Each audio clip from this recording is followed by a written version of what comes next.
Media మిత్రులకు, ముఖ్యంగా వేదికను అలంకరించిన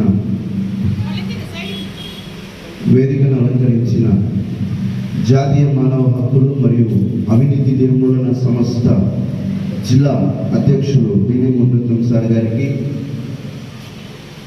national human rights and justice movement state president Shri Mubarak sir గారికి, అదేవిధంగా సవిత మేడం గారికి, వారి టీం సభ్యులకు, బివి ముందుతం సార్ వారి టీం సభ్యులకు, ముఖ్యంగా మా ఈ ప్రోగ్రామ్ని, మా ఈ ఇనాగ్రేషన్ ప్రోగ్రామ్ని ప్రజలకు తెలిపేటువంటి కార్యక్రమం చేస్తున్నటువంటి సోషల్ మీడియా మిత్రులకు నా యొక్క ప్రత్యేకమైనటువంటి ధన్యవాదాలు, కృతజ్ఞతలు తెలియజేస్తుంటున్నాను. ఈరోజు కార్తీక దీపం, కార్తీక మహోత్సవం, కార్తీక పౌర్ణమి. సో ఈ రోజున మా యొక్క సంస్థ ఇనాగ్రేషన్ అవ్వడం చాలా సంతోషకరం. ఈ ఇనాగ్రేషను ఈ ఆర్గనైజేషను ఎందుకు పెట్టాల్సి వచ్చింది, ఈ ఆర్గనైజేషన్ ద్వారా ఏ కార్యక్రమాలు మేము చేస్తాం, ఈ ఆర్గనైజేషన్ ఎవరికి ఉపయోగపడుతుంది అని ఒక 2-3 మాటల్లో మీకు తెలియపరుస్తాను. మాది national human rights and crime control force. మేము క్రైమ్ని కంట్రోల్ చేయడానికి అవేర్నెస్ క్యాంప్స్ కండక్ట్ చేస్తాం. అదేవిధంగా కాలేజెస్లో, స్కూల్స్లో సెమినార్ ప్రోగ్రామ్స్ కండక్ట్ చేస్తాం. తర్వాత చట్టాల పైన ఎవరికైతే అవగాహన లేదో, చాలామందికి ఈ రోజుల్లో చట్టాల పైన అవగాహన లేదు. విలేజ్ల్లో చూసుకున్నట్లయితే లోక్ అదాలత్ అంటే ఏంటి అనేది కూడా ఈ రోజునికి చాలా మందికి తెలియనటువంటి పరిస్థితి.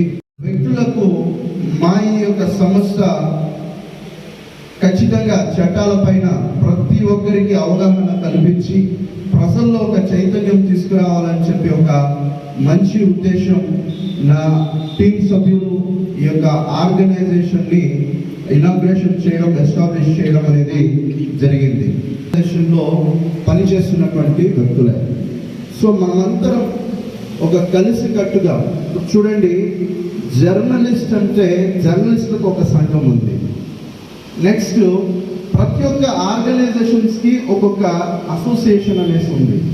సో ఆ విధంగా హ్యూమన్ రైట్స్ అనేది కూడా అందరం కలిసి ఒక అసోసియేషన్గా ఏర్పడితే ఎక్కడైనా చిన్న ప్రాబ్లం జరిగినా దాన్ని కలిసికట్టుగా ఎదుర్కొనేటువంటి సో ఇప్పటికీ ఈ రోజుకి కొన్ని చట్టాలు ప్రభుత్వ కార్యాలయాల్లో అమలు అవ్వడం లేదు.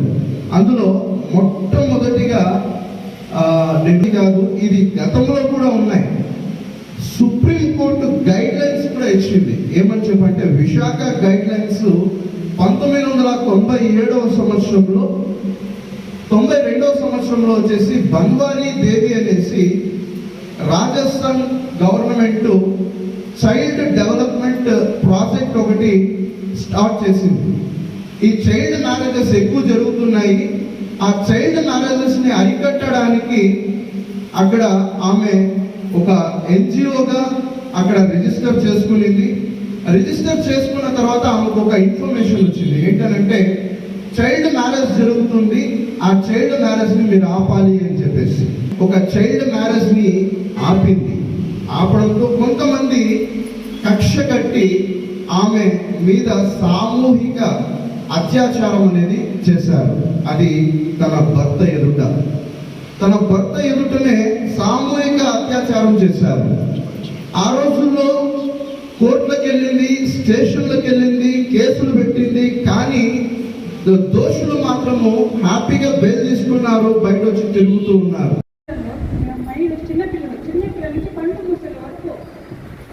అత్యాచారం ఎప్పుడు చూసినా వాళ్ళు వచ్చి చేస్తున్నారు, బాగా తిరుగుతున్నారు బయట వచ్చేసి. అసలు భయం అంటే ఏమీ లేదు, మనం ఇలా చేస్తున్నారు కదా, శిక్షలు పడుతుంది అనేసి కూడా.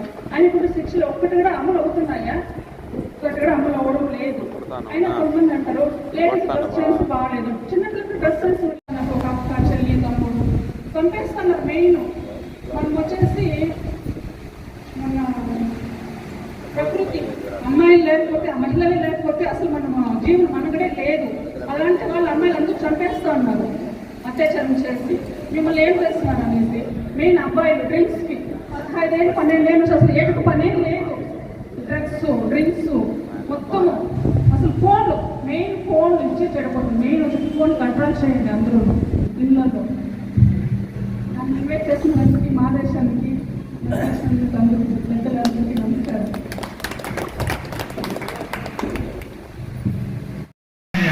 అందరికీ న్యాయం జరగాలి. అట్ ద సేమ్ టైం నేను ఏమనుకున్నానంటే ఈ హ్యూమన్ రైట్స్ గురించి ఉద్దేశించి మన డి సత్య మేడం గారిని ఆమె లైఫ్ చేసిన యాక్టివిటీలో ఎక్స్పీరియన్స్ షేర్ చేసుకోవాలని నేను కోరుకుంటున్నాను.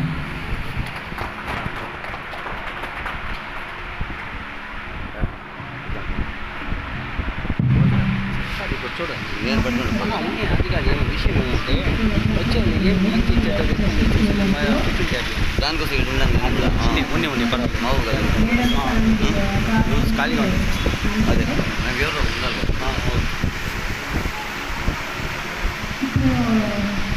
అసలు దేశంలో చాలా అన్యాయం జరుగుతూ ఉంది. ఏమి సపోర్ట్ చేయలేకపోతున్నాము. వీలైనంత వరకు మనం ఉన్న ప్లేస్లో మనం చూసిన అన్యాయంగా అరికట్టాలనేది నా ఉద్దేశము. మెయిన్ ఇప్పుడు అమ్మాయిల దగ్గర అమ్మాయిలు చిన్నపిల్లలు వాళ్ళకి చాలా అన్యాయం జరుగుతూ ఉంది. చూస్తూనే ఉన్నాము ఇప్పుడు ఏం జరుగుతూ ఉంది ఇక్కడ అనేది. ప్రతిరోజు ప్రతి నిమిషం ఏదో ఒకటి జరుగుతుంది. మెయిన్ దాన్ని నాకు నా కళ్ళకు జరిగేది నేను ఆపడానికి కోరుకుంటున్నాను. నేను చేయాలనుకుంటున్నాను. ప్లస్ స్టూడెంట్స్ ఉన్నారు, వాళ్ళు డ్రగ్స్ చాలా అలవాటు పడ్డారు. అలవాటు పడిన వాళ్ళు ఉన్నారు. అది కంట్రోల్ చేయాలనేసి చూస్తున్నాము. నాతో పాటు ఇక్కడికి వచ్చిన వాళ్ళు అందరూ నాకు సహకరించాలని అందరినీ కోరుకుంటున్నాను. ఇంటర్వ్యూ చేస్తాను.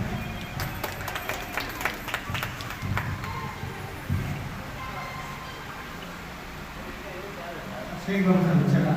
ఏఎస్ఐ నమస్కారం సార్. ముందు సార్ మీ లైఫ్ మీరు చేసిన యాక్టివిటీ గురించి ఏమైనా ఎక్స్పీరియన్స్ షేర్ చేస్తారు. మీ ఎక్స్పీరియన్స్ షేర్ చేసుకుంటే నాకు మీటింగ్లో ఉన్నాను.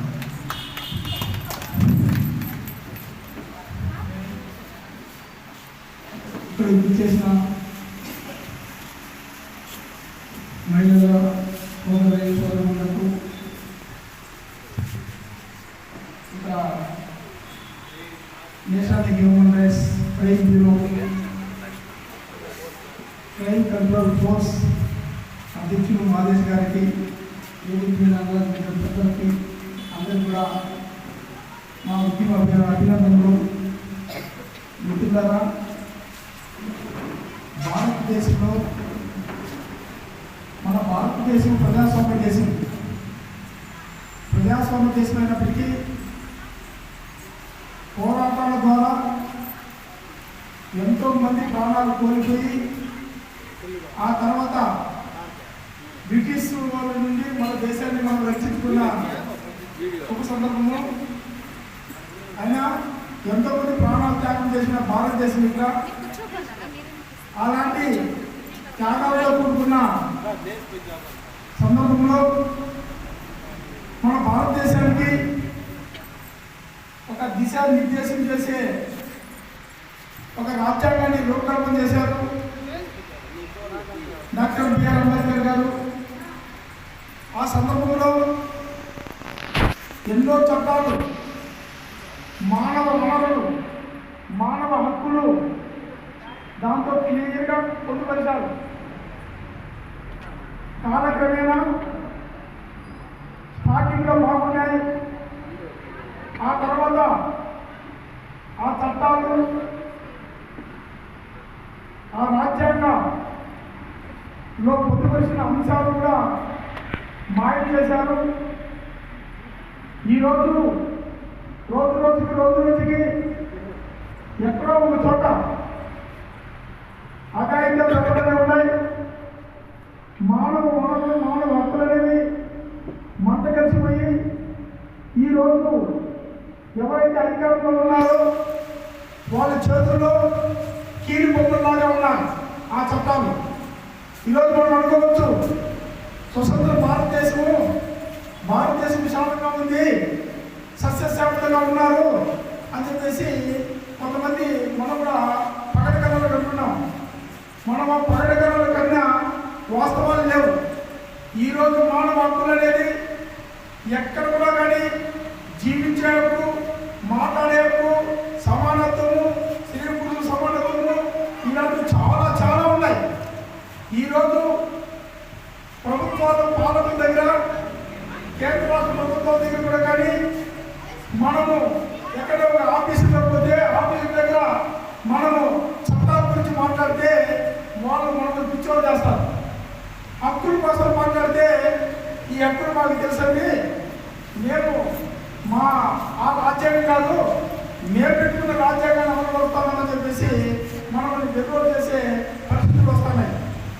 ఇలాగ మనము జాతీయ మానవ హక్కుల అవినీతి నిర్మూలన సంస్థ ఆధ్వర్యంలో గత 4 సంవత్సరాల నుండి ఈ మానవ హక్కుల కోసం ప్రజా సమస్యలపైన మరి ఎన్నో పోరాటాలు చేశాం. చూస్తూనే ఉన్నాం, మనం చూస్తూనే ఉంటాం. వారంలో 4-5 రోజులు ప్రజా ఉద్యమంలోనే ఉంటాం. ప్రజా ఉద్యమంలో ఉన్నా ఎంత చట్టాలు మాట్లాడినా, ఎంత హక్కులు మాట్లాడినా ఈరోజు మాకు సాధ్యపడిన పరిస్థితులు వస్తున్నాయి. ఎందుకంటే మన శక్తి సామర్థ్యం మన శక్తి సామర్థ్యం పెంచుకోవాలంటే ఈరోజు మన మాదేశ్ గారు లాంటి వాళ్ళు ఇలాంటి కొన్ని సంస్థలు ఒకటి ఏకదాని మీదకి వచ్చి ఉద్యమిస్తే తప్ప ఇదే పరిస్థితులు లేదు. మనం పూర్తిగా ప్రజాస్వామ్యంలో ప్రజలకు కావాల్సిన హక్కులు పూర్తి స్థాయిలో పెట్టాలంటే కొత్తగా మళ్ళా రాజ్యాంగాన్ని రాయించబడతామని చెప్పేసి అభిప్రాయపడతా ఉన్నాం. మేము ఇప్పుడే రాజ్యాంగాన్ని చిత్తు చేయాలి. ఇప్పుడే రాజ్యాంగం పనికిరాదు. ఇప్పుడే రాజ్యాంగం గురించి మాట్లాడితే అప్పుడే చెప్పినాం మనం పనికిరాని వాళ్ళు అయితే ఉన్నాము. ఈ ప్రభుత్వాల దగ్గర, ఈ అధికారుల దగ్గర కూడా వాళ్ళు నాటుకున్నారు. ఈ రాజ్యాంగాన్ని ఈ పాలన చేతులు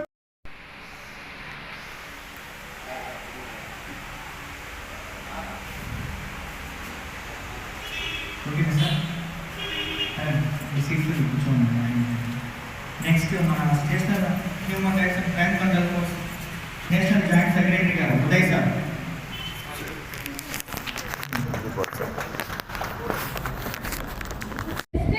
మనం ముందరగా పోవచ్చు.